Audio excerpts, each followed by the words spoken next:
Do people always follow or take your advice, listen to you, and then change their behavior because you said so? Well, if not, you're not alone. I have 5 top tips or steps you can take to make a real difference on your results. Hi, I'm Patricia with Regier Educational Services. We provide tools and resources for workplace and community settings. We love to facilitate those light bulb aha learning moments. So if you've ever given advice, the best advice, and a person hasn't followed it, you're not alone in having that experience. You may have been so passionate about making a difference.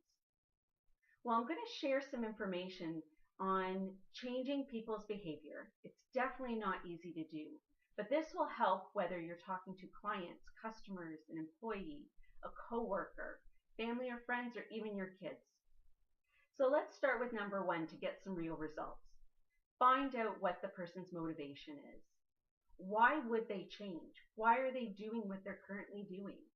That information can help inform you of how you can then change your messaging.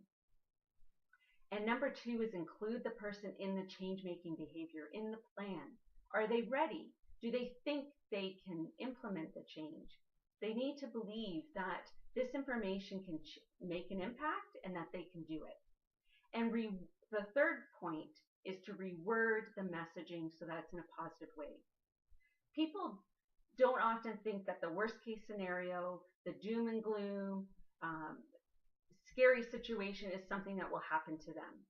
And giving a messaging, the message of something that they want to run away from isn't helping you make a change and impact their change.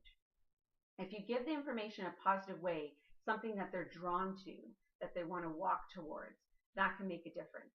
This is difficult and definitely takes practice. Instead of saying don't do something, say do something.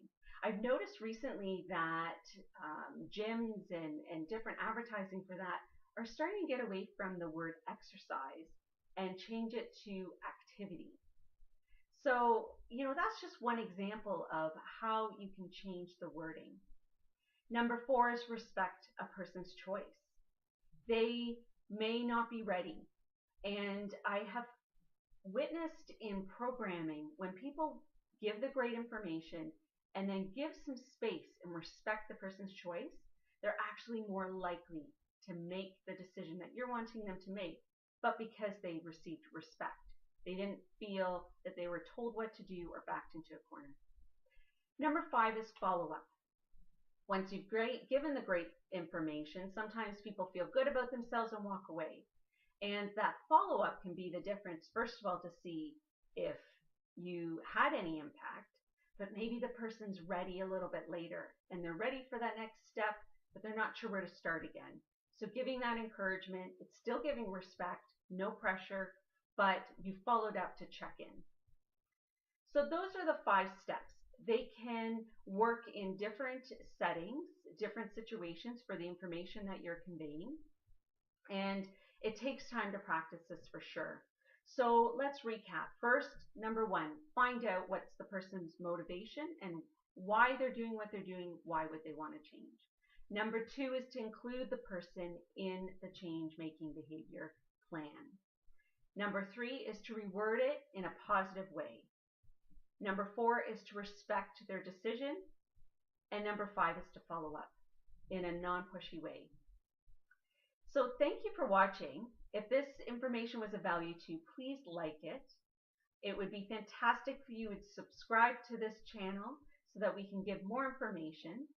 And you can click the links below if you want additional information about this topic or others.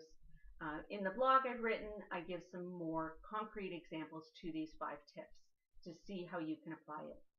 Thanks again for watching, and I hope you have a light bulb learning moment today.